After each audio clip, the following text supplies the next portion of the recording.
அன்புள்ள பிரியமான நண்பர்களே வணக்கம். இந்த காணொளியை ஒரு 5 நிமிடம் ஸ்கிப் பண்ணாமல் கவனமாக பாருங்கள். ரொம்ப முக்கியமான விஷயம்லாம் இதில் இருக்குது. நான் தியானம் பண்ணும்போது தினமும் சிவ ஒளியை பார்க்கிறேன் அப்படின்னு ஒரு பாப்பா சொல்லிச்சு. அதனால தான் அந்த பாப்பாட்ட நாங்கள் பேசியிருக்கோம், அதை பற்றி கேட்டோம். அது என்னன்னு நீங்களும் கேளுங்க. வாங்க வீடியோக்குள்ளே போகலாம். இப்போ நீங்க சொல்றீங்க, ஆனா இப்போ இந்த உலகத்தை எடுத்துக்கிட்டோம்னா எல்லாரும் அசைவம் சாப்பிட சொல்லி தானே கட்டாயப்படுத்துறாங்க. ஆமா, எல்லாருமே தான். டாக்டரா இருந்தாலும் சரி, என்னவா இருந்தாலும் சரி, டாக்டர் தானே கட்டாயப்படுத்துறது. ஆக்சுவலா நிறைய பேரு அப்ப தெரியாம டாக்டர்ஸ்ல இருந்து எல்லாருமே பாத்தீங்கன்னா இறந்த எல்லாருமே எவ்வளவு பெரிய டாக்டர்ஸா இருந்தாலும் சரி, எவ்வளவு நல்லது பண்ணிருந்தாங்கனாலும் சரி, எவ்வளவு ஒரு இதுல இருந்தாலும் சரி, அவங்களும் அந்த மாதிரி மாட்றாங்க. எல்லாருமே மாட்றாங்க.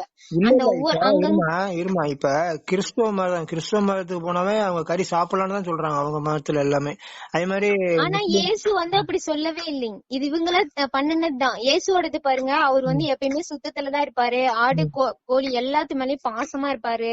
அவரோட படங்களை பார்க்கும் போதே ஆடு பக்கத்துல இருக்கிற மாதிரி எல்லாம் இருக்கும். இயேசுவோட படங்களை பார்க்கும் போதே அந்த மாதிரி அவங்க சாப்பிடுறது அது அலோவ் பண்றதே கிடையாது. எந்த மதத்திலயுமே நபிகள் நாயகமுமே பாத்தீங்கன்னா அப்படி சொன்னது கிடையாது. இவங்கதான் பண்ணிட்டாங்களே ஒழிஞ்சு நபிகள் நாயகம் அவ்வளவு மோசமானவர் எல்லாம் கிடையாது. இவங்க எல்லாமே மாத்தி எப்படி நம்மளோட இதுல எல்லாம் கொண்டாந்து வச்சுட்டாங்க பாத்தீங்கன்னா, முருகருக்கு 2 கல்யாணம் பண்றது, இதெல்லாம் அது சக்தி தான். 3 சக்தி. அது இச்சா சக்தி, கிரியா சக்தி, ஞான சக்தி. அதுதான் கணக்குக்கு. ஆனா 2 கல்யாணத்தை நம்ம ஆளுங்க பண்ணி வச்சுட்டானுங்க. அந்த மாதிரி வள்ளி தெய்வானே அப்படிங்கிற மாதிரி ஒருத்தர் கேள்வி கேக்குறாங்க. இயேசுநாதர் ஆட்டுக்குட்டிய பாசமா வச்சிருக்காரு, ஆனா எல்லா பாஸ்டர்களும் கறி சாப்பிடுறது தானே சொல்றாங்க. எந்த பாஸ்டராவது கறி சாப்பிடுறது? அது அதுக்கப்புறம் வந்தவங்க தான் பண்ணாங்களே வழிஞ்சு இயேசு என்னைக்குமே தப்பு பண்ண மாட்டாருங்க. அவங்க அப்படி இருந்தாங்கன்னா அவங்க தெய்வமாவே இருக்க முடியாது யாருமே. அவர் பாத்தீங்கன்னா எல்லாருமே கறி சாப்பிடுறாங்க, எல்லாருமே சிகரெட் குடிக்கிறாங்க, எல்லாருமே எல்லாம் பண்றாங்க. அதனால அது தப்பே இல்ல அப்படிங்கிற மாதிரிதான் இருக்கு உலகத்துல. அப்படிதான் இருக்கு. ஏன்னா இது மாயை தானே. அதுதான் இறைவன் காட்டுறாருன்னு வச்சுக்கோங்களேன். எப்படி அலையுது தெரியுங்களா? எவ்வளவு பேய்கள் தெரியுமா? எத்தனை அப்படி அலையுது தெரியுமா? அவ்வளவு ஒரு கொடுமையா இருக்கு. அதெல்லாம் பாக்கும்போது அப்படியே அழுகையா வருது. அப்படி அழுகுது. அது இறந்ததுக்கு அப்புறம் தெரியுது. அதுக்கு இறந்ததுக்கு அப்புறம் நீங்க சொல்றதெல்லாம் யாரும் நம்ப மாட்டாங்க. என்னன்னா இப்ப நீங்க ஒளிய பார்த்தனால எல்லாமே உங்களுக்கு தெரிஞ்சிருச்சு. அதனால நீங்க பேய்கள் அது இது என்னன்னு சொல்றீங்க. இந்த சிவ ஒளிய மட்டும் நீங்க பாத்திருக்க மாட்டீங்க. எல்லா பேய் எல்லாமே, எல்லா நல்லது கெட்டது அத்தனை ஆவி உலகம்னா எல்லா விஷயமே உங்களுக்கு தெரிஞ்சிருக்கும் இல்லையா? நான் சொல்றது கரெக்டா? ஆமா. நீங்க எல்லாம் புரிஞ்சுக்கிட்டீங்க, எது நல்லது கெட்டது எல்லாம் புரிஞ்சுக்கிட்டீங்க, அதனால உங்களுக்கு தெரியுது. ஆனா இவங்க கிட்ட போய் இந்த மாதிரி பேய் அது இது ஏதாவது சொன்னோம்னாக்கா, நம்ம அங்க இருந்ததெல்லாம் இப்ப இங்க சொன்னோம்னா இவங்களுக்கு சுத்தமா புரியாது. ஏன்னா அஞ்ஞானத்துல இருக்காங்கல்லப்பா. அவங்க அந்த மாதிரி இருக்கும்போது நம்ம ஒண்ணுமே பண்ண முடியாது அவங்கள. அவங்க அவங்களுக்கு இப்ப பாத்தீங்கன்னா திருக்குறள் இருக்கு இல்லீங்களா? திருவள்ளுவர் எழுதியிருக்காரு இல்லையா? அறத்துப்பால், பொருட்பால், காமத்துப்பால் எழுதியிருக்காரு இல்லையா? இன்னொரு பால் எழுதியிருக்காரு. அது தெரியுமா உங்களுக்கு? தெரியலையே. இன்னொரு பால் எழுதியிருக்காரு. அது மறைக்கப்பட்டது. அது நமக்கு அறம், பொருள், இன்பம், வீடு பேரு. வீடு பேற்று பால் அவர் எழுதியிருக்காரு. அது எனக்கு சிவப்பா தான் சொன்னாரு. எவன் திருந்துறானோ திருந்துறவனுக்கு மட்டும்தான் வீடு பேற்று பாலை அது சிவப்பாவே குடுக்கறாரு. புரியுதுங்களா? வீடு பேருங்கிறது என்ன அப்படிங்கறதெல்லாம் சொல்லி கொடுக்கறது சிவப்பாவே பண்ணி கொடுக்கறாரு. அதனாலதான் அதை மறைச்சிருக்காரு சிவப்பா. அப்புறம் நிறைய அந்த மூவர்கள் எழுதுனதிலும் நிறைய கரையான் அடிச்சிருச்சு. அவங்களும் தெரிஞ்சு அந்த வீடு பெற்றிருப்பால ஃபுல்லா தெளிவா எழுதிட்டாங்க. அது தெரிஞ்சு படிச்சிருந்தானாவே தப்பிச்சிருவான். அதையும் கரையான் பிடிக்கணும்னு சொல்லி அழிச்சிட்டாங்க. அதையும் அழிச்சிட்டாரு. சிவப்பா அழிச்சிட்டாரு. சிவப்பா என்ன குடுக்கணும்னு நினைச்சிருக்காரோ அதை மட்டும் தான் கொடுத்திருக்காரு. அறம்பொருள் இன்பம் மட்டும் தான் கொடுத்திருக்காரு பூமிக்கு. அப்ப இந்த உலகம் குருடாவே இருக்கட்டும் அர்த்தமா? அப்படி கிடையாது. இந்த பூமியே மாய பூமி. இது ஒரு ஸ்கூல். இந்த ஸ்கூல்ல அந்த அந்த அந்த காலச்சக்கரம் சுழண்டுகிட்டே இருக்கு. அந்த ஒரு 5000 அந்த மாதிரி ஒரு எவ்வளவு ஒரு ஆண்டுகளுக்கு அப்புறம் அந்த சத்தியாயுகம், கலியுகம் அப்படி மாறி மாறி வருது பாத்தீங்களா? அந்த மாறி மாறி வர்றதே பாத்தீங்கன்னா அந்தந்த ஸ்டேஜ்ல அந்தந்த குழந்தைய அவர் எடுத்துக்கிட்டே இருக்காரு. புரியுதுங்களா? நம்ம மறுபடியும் இதே மாதிரி பார்ப்போம். தப்பு பண்ணிட்டோம், திருந்தலன்னா மறுபடியும் இதே மாதிரியே பிறந்து மறுபடியும் இதே மாதிரி எவ்வளவு கஷ்டப்பட்டு சின்னப்பட்டு சீரழிஞ்சு வந்தோமோ அத மறுபடியும் ரிப்பீட்டட் நடக்கும். இந்த ஸ்கூல்ல இந்த சர்க்கிள், அதாவது என்ன சொல்றது, காலச்சக்கரம்னு சொல்லுவாங்க அத. இது எல்லாமே சிவப்பா தான் எனக்கு சொல்லி கொடுத்தது. எனக்கு எதுவுமே தெரியாது. நான் ஒரு அப்ராணியா ஒரு சைவத்துல இருந்து பண்ணினேன், ஒரு விடாப்படியா பண்ணினேன். எனக்கு பாத்தீங்கன்னா கண்ணெல்லாம் அப்படியே ரெட்டிஸ் ஆயிரும். ஏன்னா 3 மணிக்கு எந்திரிச்சா என்ன ஆகும், டெய்லியும் எந்திரிச்சா அந்த மாதிரி கண்ணெல்லாம் செவந்து போயிரும். அடுத்தது என்னால ஒர்க் பார்க்க முடியாது. ரெண்டாவது அந்த 10 மணி வரையுமாவது முழிச்சிருக்கணும். அமரத்துவம்னு சொல்லுவாங்க காலையில 10 மணி. அந்த 10 மணி வரையுமாவது முழிச்சிருக்கணும். ஆனா முழிச்சிருக்கவே முடியாது. ஃபர்ஸ்ட் எல்லாம் 5 மணி ஆச்சுனாவே 4 மணி 5 மணிக்கே அப்படியே கண்ணு சொக்க ஆரம்பிக்கும். கண்ணெல்லாம் எரிய ஆரம்பிக்கும் ஒரு ஸ்டேஜ்ல. அது நாளாக 1 மாசம் 2 மாசம் ஆகும்போது எரிய ஆரம்பிக்கும். கண்ணெல்லாம் கப்பன்னு எரியும். நம்ம என்ன ஃபுட்டு சாப்பிட்டாலும் வாயெல்லாம் புண்ணு. ஏன்னா 1 மணி நேரம் உட்காரல ஒரு நாளைக்கு. அந்த சுத்த உஷ்ணம் என்ன ஆகுனா வாய் வயிறு எல்லாம் புண்ணாயிரும். உடம்பு சூடு செம்மையா, முடி நிறைய கொட்டும். பயமுறுத்தாதீங்க. இல்ல நான் சொல்றது புரிஞ்சுக்கோங்க, பயமுறுத்தல, எனக்கு நடந்ததை நான் சொல்றேன். ரொம்ப கஷ்டப்பட்டு நான் அந்த சுத்த உஷ்ணத்தை மேல ஏத்த என்ன ஆகுதுன்னா, வள்ளலார் சொன்ன மாதிரிதான். சரிங்க, ஒளிய பாக்கணும்னா நீங்க சைவத்துல இருக்கணும்னு சொல்றீங்க இப்ப. ஆமா, சைவத்துல இருந்து தீவிரமா பண்ணணும், தவந்தானம் செய்யணும். ஒரு காக்கா குருவிக்காச்சும் நம்ம சாப்பாடு வச்சுட்டு தான் நம்ம சாப்பிடணும். அது ரெண்டாவது பறவைகளுக்கு விலங்குகளுக்கு ஏதோ உணவு கொடுக்கணும்ங்கறீங்க. ஆமா, யாருக்காச்சும் நீங்க யாருக்குனாச்சும் கொடுக்கலாம், அது இவங்களுக்கு தான் கொடுக்கணும். இந்த ஒரு அந்த என்ன சொல்லுவாங்க, அந்த 6 அறிவு வரை இருக்கு இல்லீங்களா, 1 அறிவு 2 அறிவு 3 இதுங்களுக்கு தான் கொடுக்கணும் அப்படின்னு இல்ல. உங்களால முடிஞ்சது ஏதாவது ஒரு உயிர், ஒரு 10 உயிர், ஒரு எறும்புக்கு கொடுத்தா கூட ஓகே தான். சரி, மனுஷங்களுக்கு கொடுக்கலாமா? மனுஷங்களுக்கும் கொடுக்கலாம், அது உங்க பிரியம் தான். கொடுக்க கூடாதுன்னு இல்ல, மனுஷங்களுக்கு கொடுக்க கூடாதுன்னு கிடையாது. இல்ல ஒரு 100 ரூபா கொடுத்துறது, அவங்க போய் சாப்பிட்டுட்டு போறாங்க. அன்னதானம் உங்க கையால பண்ணணும்பா.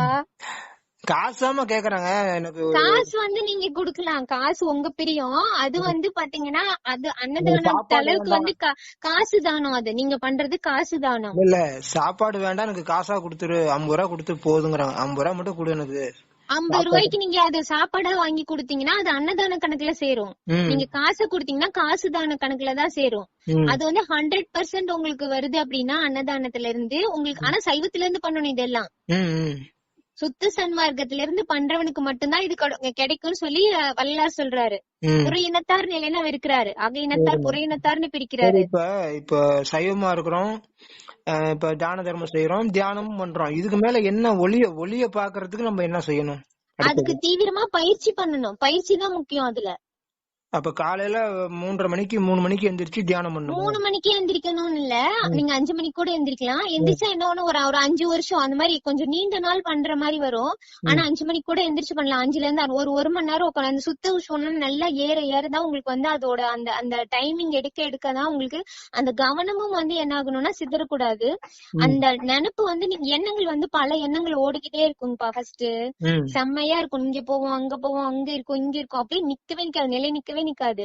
எண்ணங்கள் ஒன்றுபட்டு இறைவனை வந்து கலக்கணும்னா அந்த அருட்பெருஞ்சோதி ஆண்டவருக்குள்ளேயே நிக்கணும். நம்ம அந்த அண்டத்துல இருக்கு இல்லீங்களா, அந்த அண்டத்துல இருக்கிறதா அந்த பிண்டத்துல இருக்குது. அந்த அண்டத்துக்கு பிண்டத்துக்கு நடுவுல என்னென்ன இருக்குதுன்னு நீங்க பாத்துட்டு வரணும். நான் இருக்கேன், என் வீடு இருக்கு, என் வீட்டுக்கு மேல இப்படி எல்லாம் இருக்கு, அதுக்கு மேல என்ன இருக்கு, அதுக்கு மேல என்ன இருக்கு, அதுக்கு மேல என்ன இருக்கு, அங்க அருட்பெருஞ்சோதி ஆண்டவர் இருக்காரு.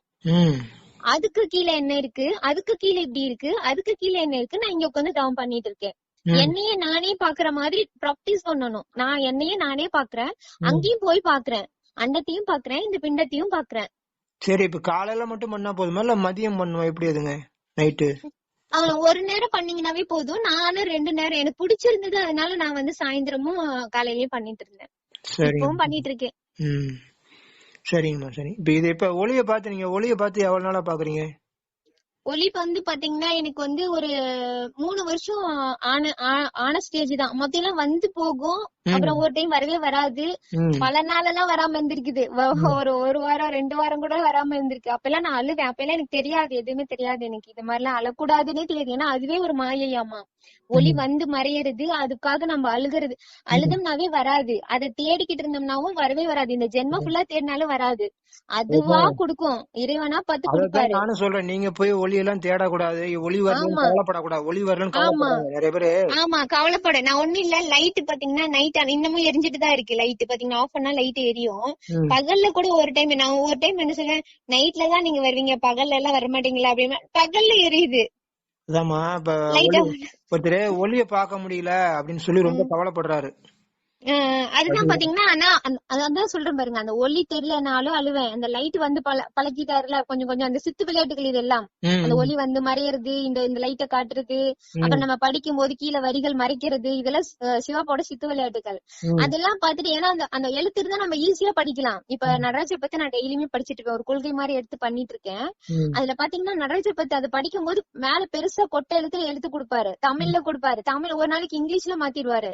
இங்கிலீஷ்ல மாத்தினா எனக்கு படிக்கவே முடியாது, தமிழ்ல இருந்தா தான் நம்ம நல்லா படிக்கலாம். அந்த மாதிரி வந்து அது கூட பாடுவேன். அந்த கூட பாடும்போது கீழே வந்து அந்த எழுத்து நல்ல கொட்டை எழுத்துல தமிழ்ல வரும், அதை மாத்திடுவாரு, இங்கிலீஷ்ல மாத்திடுவாரு, ஒரு நாளைக்கு வராம பண்ணிடுவாரு. இதெல்லாம் பண்ணுவாரு முன்னாடி எல்லாம். இப்ப வந்து பாத்தீங்கன்னா நான் அந்த ஒலி எடுக்க ஆரம்பிச்சதுல இருந்து டெய்லி எடுக்க ஆரம்பிச்சது அந்த தமிழ்ல மட்டுமே வருது. முன்னாடி ஏன் அப்படி மாறிச்சு? எவ்வளவு நாளா மாறிச்சு, வராம இருந்துச்சு, நான் அழுதுருக்கேன். இப்பெல்லாம் நான் அழுகிறதே இல்ல, நான் எழுதி வச்சுக்கிட்டேன். இப்போ எழுதி வச்சுக்கிட்டனால நான் அந்த மாதிரி நான் பாத்துக்கிறேன். வந்து நீங்க ஒளிய தினமும் ஒளிய பாக்குறீங்க, அப்ப சந்தோஷமா இருக்குதா? அப்ப ஹாப்பியா இருக்குங்க. ரெண்டாவது, நான் ஒளி வரலைனாலும் நான் கவலைப்பட மாட்டேன், ஆனா வந்துட்டு இருக்கு. அதுதான் எனக்கு ஆச்சரியமா இருக்கு, கண்ண முன்னாலே தெரிய ஆரம்பிக்குது. நான் என்ன சொல்றேன்னா நீங்க சந்தோஷமாவே இருங்கன்னு சொல்றேன். சந்தோஷமாவே இரு, அப்ப ஒளி தானா வருங்கிறேன். ஆமா, அவ்வளவுதான். அங்க பாருங்க, ஒளி இன்னைக்கு வரலன்னு வச்சுக்கோங்க, ஹாப்பியா இல்லாம நம்ம பாட்டுக்கு நம்ம வந்து ஷேடா இருந்தோம் அப்படின்னா, இந்த ஜென்மத்துல இல்ல எந்த ஜென்மத்துலனாலும் வராது. இது வந்து அவர்தான் எனக்கு கத்து கொடுத்தது. அந்த மாதிரி வந்து சுருக்கமா தான் சொன்னீங்க, சந்தோஷமா இரு, நல்லா திருப்தியா இரு. திருப்தினாங்கிற அர்த்தம் புரிஞ்சுக்கோ, திருப்தினா என்னன்னு அர்த்தத்தை புரிஞ்சுக்கிட்டு திருப்தியா இரு. அதே மாதிரி நம்ம கூடவே இருக்கிறாருங்கிறத மறக்காத, நம்ம கூட இருக்காரு நினைச்சுக்கோ, நம்பு, நம்ம கூட தான் இருக்கிறாரு நம்பு, நினைச்சுக்கோ, இருக்கிறாருங்கிறத உணர முடியும். இப்ப என்னால உணர முடியுது, ஆனா உங்களாலேயும் உணர முடியும். அதை முயற்சி பண்ணிட்டே கண்டிப்பா உங்களாலையும் உணர முடியும். நம்ம கூடவே இருக்கிறாரு நம்புங்க. அப்படி மறந்துருச்சுன்னா கூட திருப்பி ஞாபகப்படுத்திங்க, நம்ம ஆமா நம்ம மறந்துட்டோம்னு சொல்லி நம்ம கூட தான் இருக்கிறாரு நினைச்சுக்கோ. அப்படி இருக்கும்போது உங்க காரியம்லாம் டக்கு டக்குன்னு நடக்கும். இப்ப உங்ககிட்ட எந்த பிரச்சனையும் வராது. இப்ப நம்ம கூடயே வந்து அப்பா இருக்கிறாரு, சிவன் இருக்காருன்னு சொன்னா, அப்ப அந்த மாயா அங்க இருந்து பாத்துட்டே இருக்கு. அப்ப அது கிட்ட நம்ம பிரச்சனை தான், மாயான பிரச்சனை. அப்ப அந்த பிரச்சனை எந்த பிரச்சனையும் வராது நம்ம கிட்ட. ஆனா நம்ம மறந்துட்டு நம்ம பாட்டுக்கு தியானம் பண்ணிட்டு நம்ம மறந்துட்டு நம்ம பாட்டு வேலையை பார்த்துட்டு இருந்தோம், சிவனே மறந்துட்டோம். அப்படிங்கும்போது மாயா வந்து ஏதோ ஒரு பிரச்சனையை கொண்டு வந்து விட்டுட்டு ஓடிடும், நம்ம மறந்துட்டோம்னா. அவ்வளவுதான்.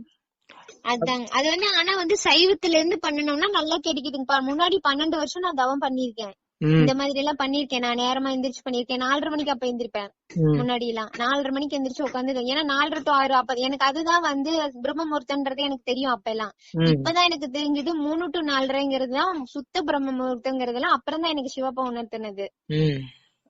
அதுக்கப்புறம் தான் இதெல்லாம் தெரிஞ்சது. அதுக்கு முன்னாடி 4:30 to 6 தான் அப்படிங்கறத தெரிஞ்சுக்கிட்டு அந்த 12 வருஷம் பாத்தீங்கன்னா 4:30 மணிக்கு உட்காந்து தவம் பண்ணுவேன். பிரயோஜனமே இல்ல. அசைவம் சாப்பிட்டு பண்ணனோம்னாவே, ஆனா மாடு வந்து துரத்துங்கப்பா. மாடு வந்து பாத்தீங்கன்னா நைட்டு நான் அசைவம் சாப்பிட்ட அன்னைக்கு நைட்டு மாடு வந்து துரத்தும், சிங்கம் வந்து துரத்தும், புலி துரத்தும், அந்த மாதிரி என்னை துரத்திட்டே இருக்கும். என்ன இப்படி துரத்துதுன்னு பார்த்தா, நீ யார் சாப்பிட்டாலும் சரி நீ சாப்பிடக்கூடாது அப்படிங்கிற ஒரு இது வந்து அது பேசும். அது மாடு வந்து மனுஷனா மாதிரி தலை மட்டும் மாடு உருவோம், உடம்பெல்லாம் மனுஷன் உருவோம்.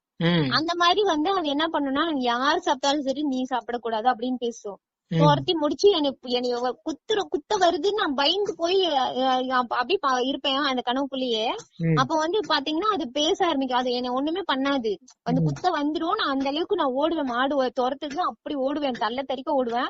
அப்புறம் பார்த்தா அது வந்து என்ன ஆகுனா, குத்திடுச்சுன்னு கண்ணை மூடி இப்படி திறக்கும் போது பாத்தீங்கன்னா அது மனுஷ உடம்புல தலை வந்து இது மாடோட தலையில பேசும். அது யாரு சாப்பிட்டாலும் சரி நீ சாப்பிடக்கூடாது அப்படிங்கும். என்னடா எல்லாரும் தானே திங்க அப்படின்னு அவர் எஞ்சி விபூதி விட்டுட்டு தூங்குவேன். அந்த மாதிரி பண்ணுவேன் நிறைய டைம். அந்த மாதிரி மாடு தோறுது. இப்ப எல்லாம் பாருங்க, மாடு தோரத்துல எதுவும் பண்ணல, ஒலி கிடைச்சிருக்கு, செம்மையா இருக்கு. நிறைய விஷயம் வந்து சொல்லி கொடுக்குறாரு. ஆவியெல்லாம் எப்படி அலையுதுங்கறத சொல்லி கொடுக்குறாரு, எப்படி அடுத்த ஸ்டேஜ் போறானுங்க அப்படிங்கறதெல்லாம் சொல்லி கொடுக்குறாரு. என்ன நடக்குது இந்த பூமியில, என்ன நடக்குது, இந்த பூமிங்கிறது என்ன, பூமி வந்து மாயா, இந்த பூமி இல்ல, அதாவது இருக்கிற மாதிரி இருக்கு ஆனா இல்லவே இல்ல. இந்த அண்டத்துல பூமியே கிடையாது, புரியுதுங்களா? இருக்கிற மாதிரி இருக்கு, ஆனா எல்லாத்துக்கும் நவகிரகங்களை வச்சிருப்பாங்க பாத்தீங்களா? நவகிரகத்துல எல்லாத்துக்கும் வச்சிருப்பானுங்க, ஆனா பூமிக்கு மட்டும் எதுவுமே வச்சிருக்க மாட்டானுங்க. ஏன்னா இது இல்லவே இல்ல, இது ஒரு மாயை, ஒரு ஸ்கூல் மாதிரி. திருந்தினவன அப்படியே எடுத்துட்டே இருக்காரு சிவாப்பா. அந்த காலச்சக்கரத்துல இருந்து யாரு திருந்தி வராங்களோ அவங்க வந்து சிவத்தோட சேர்ந்துகிட்டே இருக்காங்க அப்படியே. அதுல தப்பு பண்றீங்க, மறுபடியும் அந்த அந்த இதுல போற அந்த சக்கரத்துக்குள்ள போயிடுறானுங்க. அதையுமே சிவப்பா தான் எனக்கு சொல்லி கொடுக்குறாரு. இந்த மாதிரி இப்படி போறாங்க, இப்படி வர. இப்ப வள்ளலார்லாம் அடுத்தது வரமாட்டாரு. இப்ப மறுபடியும் அடுத்தது வருது பாத்தீங்களா, காலச்சக்கரம் வருது இல்லையா, அதுல வள்ளலார் எல்லாம் வரமாட்டாரு. அவரெல்லாம் சிவனோட சேர்ந்துட்டாரு. திருப்பி வராரமே 2024. அது வந்து அது எப்படின்னா, அவரு வந்து மத்த எல்லாரோட உடம்புலயும் வராரு. வராருன்னா அவரு தனியா ஒரு உடம்பு எடுத்துலாம் வர்றது இல்ல, எல்லாரோட உடம்புக்குள்ள. இப்ப பாருங்க, எனக்குள்ள வள்ளல் பெருமானவர் வந்தனாலதான் நான் சுத்த சன்மார்க்கத்துக்கு நான் சேர்ந்தேன். இப்ப எனக்குள்ள வந்துட்டாரு. அந்த மாதிரி எவன் சுத்த சன்மார்க்கத்துக்குள்ள சேர்றானோ அவங்க எல்லாரையும் அந்த வள்ளலார் வந்து ஆட்கொள்றாரு. அந்த மாதிரி அந்த ஒளி சக்தியாதான் வராரு, ஒழிஞ்சு உடம்பு எடுக்க மாட்டாரு. அவரு அந்த இதுல சிவனோட சேர்ந்துட்டாரு. அவரோட கொள்கைகள் தான் வருது ஃபுல்லா, மறுபடியும் ரிட்டர்ன் ஆகுது. இப்ப அதுலதான் நானா இருக்கேன். இப்ப நான் வள்ளலாரோட இதுலதான் நான் இருக்கேன். என்ன மாதிரி நிறைய பேர் இருக்காங்க. இப்ப பாத்தீங்கன்னா எனக்கு கீழே நான் இப்ப சேனல் போட்டு இப்ப ஒரு 40 பேர் குறைஞ்சது. அதுல எல்லாரும் இப்ப ஃபாலோ பண்றாங்களான்னு தெரியல. 40 பேர் எனக்கு வந்து மெசேஜ் அனுப்புனீங்கல்ல, கொஞ்சம் பேர் இப்ப தொடர்ந்து மெசேஜ் அனுப்பிச்சிட்டு இருக்காங்க, சுத்த சன்மார்க்கத்துல இருக்காங்க. ஆனா எனர்ஜி இல்ல, என்ன பண்றது அப்படி எல்லாம் கேக்குறாங்க. நான் தான் சொல்றேன், நானும் தான் இப்ப சாப்பிட 4 வருஷம் சாப்பிடாம இருக்கேன், எனர்ஜியோட இருக்கேன். எப்படி இருக்கேன் அப்படின்னா, நைட்டு பாத்தீங்கன்னா அந்த சுண்டல் வந்து கருப்பு சுண்டல் ஊற வச்சிருவேன். அந்த ஊற வச்சு காலையில தொல்லியோட வந்து 10 சுண்டல் சாப்பிட்டு தொல்லியை உழிச்சிட்டு மத்ததெல்லாம் சாப்பிட்டுருவேன். அந்த மாதிரி அவங்களுக்கும் பிராக்டிஸ் சொல்லி கொடுத்தேன். இப்ப அவங்களும் அதை வந்து ஃபாலோ பண்ணிட்டு இருக்காங்க. டெய்லி நைட் வந்து கருப்பு சுண்டல் ஊற வச்சு காலையில வந்து பாதாம், முந்திரி, அப்புறம் இது, அப்புறமா அந்த வால்நட்டு, இது மட்டும் ஒரு 4-5 மட்டும் சொல்லியிருக்கேன். அதை மட்டும் டெய்லியும் ரெகுலரா காலையில எடுத்துட்டு வந்துட்டு இருக்காங்க. அப்புறம் உடம்பு இழைக்குதுக்கா அப்படின்னாங்க. உடம்பு இழைச்சாதான் அது உள்ளொலி பெருக்கும். உடம்பு உருக்கி உள்ளொலி பெருக்கும். அது அப்பதான் உள்ள ஒளி எடுக்க முடியும். உன்னால இழைக்கணும், இழைச்சாதான் நல்லது. ஆனா ஆரோக்கியமா இருக்கியா, அதுதான் முக்கியம் அப்படிங்கறது சொன்னதுக்கு அப்புறம் இப்ப எல்லாம் எனர்ஜியா இருக்கேன்க்கா. நான் அது சாப்பிடாம விட்டேன்னா எனர்ஜி இல்ல. ஏன்னா அது இரும்பு சத்து எல்லாமே கொடுத்துரும். அந்த சுண்டல் அந்த இது எல்லாமே வந்து பாத்தீங்கன்னா எல்லாமே அது வந்து நமக்கு கொண்டு வந்துரும். ஒமேகா 3 வந்து அந்த இதுல இருக்கு, வால்நட்ல இருக்கு. நம்ம அந்த நான்வெஜ் சாப்பிட்டு தான் கஷ்டப்பட்டு வீண்காலம் கழிச்சு வீணா போகணுங்கிற தலையெழுத்தே கிடையாது நமக்கு. இந்த மாதிரி இப்ப நீங்க என்ன சொல்றீங்க, 3:30 to 4:30ங்கிறீங்க. இப்ப அப்படிதான் பிரம்ம முகூர்த்தம் 3 to 4:30. 1.5 மணி நேரமா?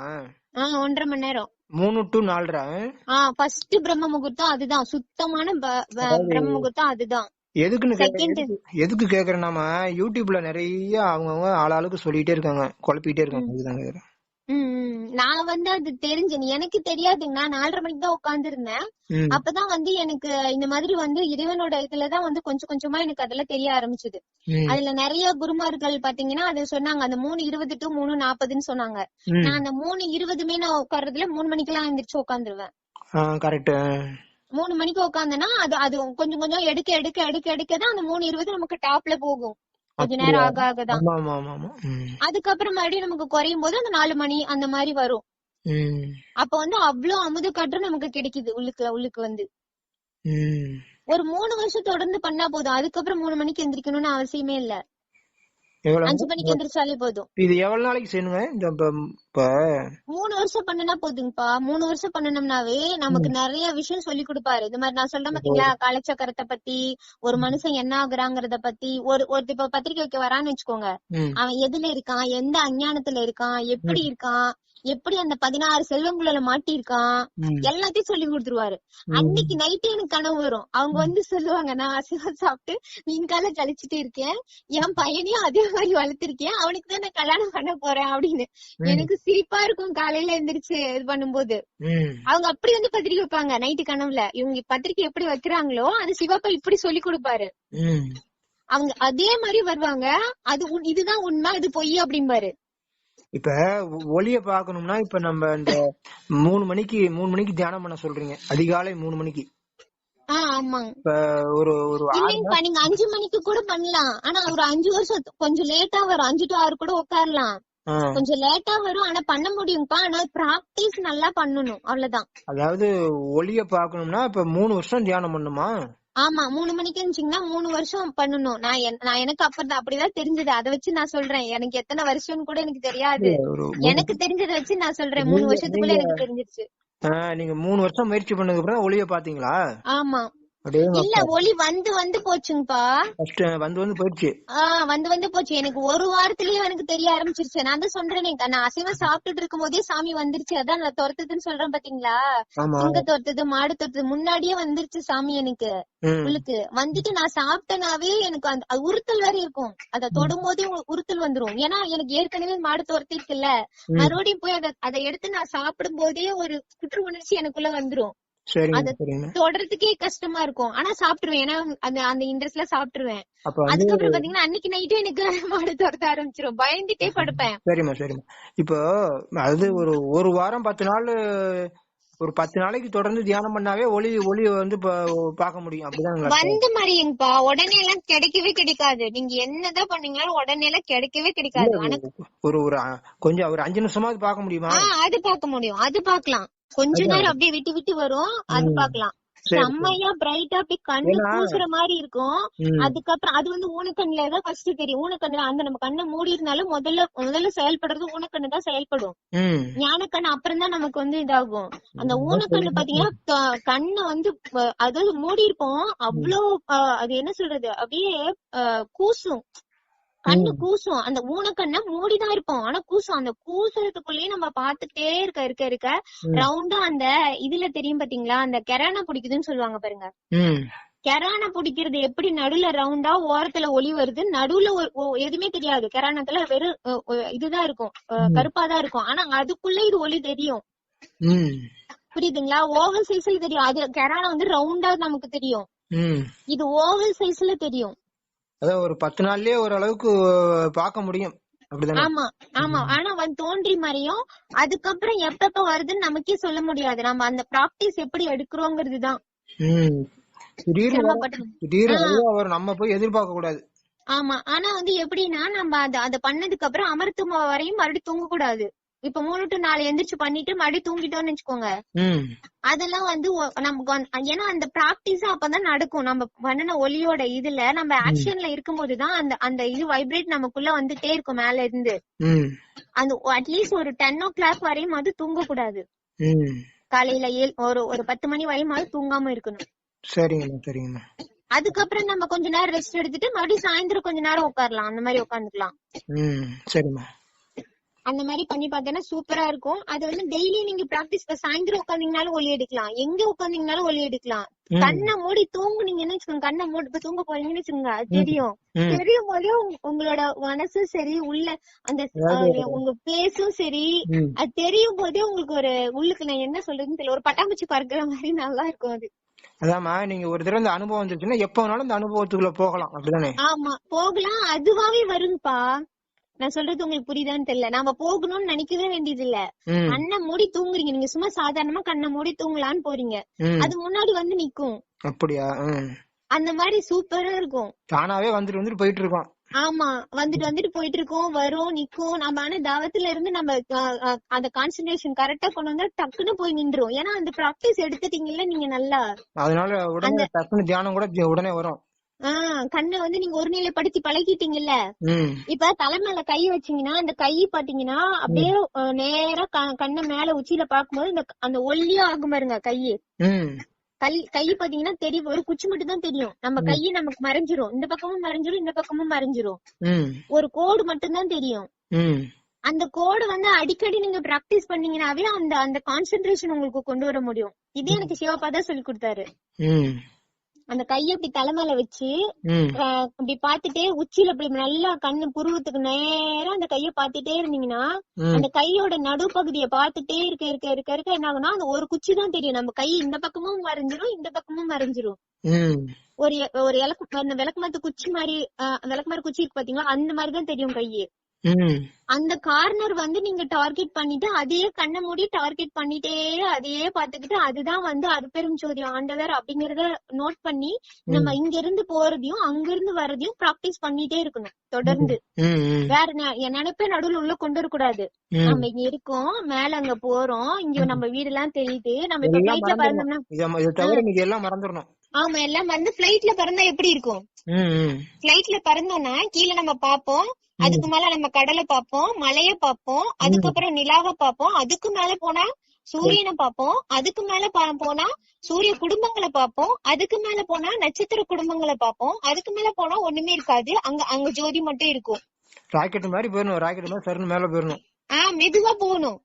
நம்ம அதெல்லாம் உணரணும். இதெல்லாம் பார்த்து உணர்ந்து போகணும். அந்த உணர்வு என்ன ஆகுனா, நீங்க தூங்கும் போது அப்படியே அது ஒரு கனவா ஒரு நாள் வரும். அதெல்லாம் உண்மையா நீங்க பாக்குற மாதிரியே. நீங்க ராக்கெட்ல போனீங்கன்னா எப்படி இருக்கும், அந்த மாதிரி ராக்கெட்ல நீங்க போற மாதிரி எல்லாமே தெரிய ஆரம்பிக்கும். அது இன்னும் சூப்பரா இருக்கும் அந்த கனவுலாம் வரும்போதெல்லாம். சரிங்கம்மா, ரொம்ப நன்றிங்கம்மா. சூப்பரா இருக்குன்னு வைங்களேன். எல்லாமே நல்லா இருக்கும், அருமையா இருக்கும். உங்களுக்கு லைஃப்லயும் எந்த ஒரு கஷ்டமா இருக்கா. என்ன சொல்றது, நம்மளே ஒரு சுனாமி வந்து நம்ம இறக்குறோம்னு வச்சுக்கோங்களேன், அப்ப கூட கவலை வராது. இப்ப அலையே மேல வரையும் எடுத்துருச்சு, ஓகே சிவப்பா கிட்ட நம்ம சீக்கிரம் போறோம்னு நீங்க கை தூக்கிடுங்க. அதுக்கு முன்னாடியே ரெடியா இருப்போம். புரியுதுங்களா?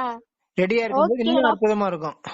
ஓகேடா, நாம ஓகே, நம்ம இந்த அப்ப வந்து அத மறந்துட்டு இங்க சுனாமி இருந்து நம்மள காப்பாத்திக்கலாம்னு நம்ம ஓடணும்னா மாட்டிக்குவோம். காப்பாத்திக்கிறதுங்கிறது விடுங்கப்பா, நம்ம அந்த இடத்துல தத்தளிக்கும் போது காப்பாத்திக்கிறதா நம்ம நினைக்கிறோம், பண்றோம். ஆனா அதுக்கு மேல நமக்கு ஒரு சாவுதான் வருதுன்னே நமக்கு அந்த கடைசியா நம்ம விழுறோம்னே வச்சுக்கோங்க, மேல பாதாளத்துல இருந்து விழுந்துட்டோம், கால் தவறி விழுந்துட்டோம். விழும்போது என்ன ஆகும், நமக்கு ஐயோ விழுந்துட்டோம் நம்ம சாக போறோம் அப்படி தோணாது. ஆஹா சூப்பர், இப்ப சிவப்பேட்டை நம்ம போக போறோம் அப்படிங்கிற எண்ணம் தான் வரும் உங்களுக்கு. அப்படிங்கிற ஆட்டோமேட்டிக்கா வந்துரும். ஆமா, அது பிராக்டிஸ் பண்ணதான் உங்களுக்கு அது தெரியும். நான் சொல்றது வந்து விளையாட்டு மாதிரிதான் இருக்கும், ஒரு சின்ன குழந்தை பேசுற மாதிரி தான் இருக்கும். பிராக்டிஸ் பண்ணதான் உங்களுக்கு அது தெரியும். சரிங்கம்மா, ரொம்ப நன்றிங்கம்மா, ரொம்ப நன்றி. சரிங்க, ரொம்ப ரொம்ப சந்தோஷம். வாழ்க்கை வளமுடன். நண்பர்களே, இந்த வீடியோவுக்கு ஒரே ஒரு லைக் மட்டும் போட்டு விட்டுருங்க. ஒரே ஒரு லைக்கு போட மறந்துடாதீங்க. இந்த வீடியோ பார்த்த பிறகு உங்களுக்கு ஏதாவது சந்தேகம் இருந்தால் உடனே எனக்கு ஃபோன் பண்ணுங்கள். அன்புள்ள நண்பர்களே, அதாவது ஒரே நாளில் ஒரே நிமிஷத்தில் உங்களுடைய வாழ்க்கையில் மிகப்பெரிய மாற்றங்களை கொண்டு வர முடியும். நண்பர்களே, நிறைய பேர் எங்களுடைய ஆலோசனைக்கு பிறகு அவங்களுடைய வாழ்க்கையில் உடனடியாக மாற்றம் ஏற்பட்டு ரொம்ப ரொம்ப ரொம்ப சந்தோஷமாக இருக்காங்க. நல்லா சுகமாக சந்தோஷமாக எந்த ஒரு குறையும் இல்லாமல் மன நிறைவோட சந்தோஷமாக இருக்காங்க. அப்படிங்கிறத நான் வந்து ரொம்ப ரொம்ப மகிழ்ச்சியோடு தெரிவிச்சுக்கிறேன். ஒவ்வொரு வினாடியும் கவலையோடு வாழ்ந்தவங்கெல்லாம் ஒவ்வொரு வினாடியும் சந்தோஷமாக இருக்காங்க. அதை பார்க்கும்போது எனக்கு ரொம்ப ரொம்ப எனக்கே ஒரு மன நிறைவாக இருக்குது. அவங்கக்கிட்டலாம் நீங்கள் ஃபோன் பண்ணி அவங்கக்கிட்ட பேசலாம். பேசும்போது அப்போ பேசும்போது உங்களுக்கும் ஒரு தெளிவு கிடைக்கும். அதனால் நண்பர்களே, உங்களுக்கு ஏதாவது சந்தேகம் இருந்தாலும் சரி, அல்லது நீங்கள் ஒவ்வொரு வினாடியும் மகிழ்ச்சியாக சந்தோஷமாக நிறைவாக வாழணும் அப்படின்னு சொன்னாலும் சரி, உடனே எங்களுடன் தொடர்பு கொள்ளுங்கள். ஒவ்வொரு வினாடியும் சந்தோஷமாக மன நிறைவாக வாழுங்க, உடல் ஆரோக்கியத்தோட வாழுங்க அப்படின்னு நாங்கள் கேட்டுக்கிறோம். அப்புறம் நண்பர்களே, ஒரு சிலர் மட்டும் 3 மாதங்களாக காணிக்கை செலுத்தாமல் இருக்காங்க. அப்படி யாராவது இருந்தால் காணிக்கையை செலுத்தும்படியாக அன்புடன் கேட்டுக்கொள்கிறேன். நண்பர்களே, நான் மற்றும் ஒரு அருமையான காணொளியில் உங்களை எல்லோரும் சந்திக்கிறேன். அது வரைக்கும் வாழ்க வளமுடன்.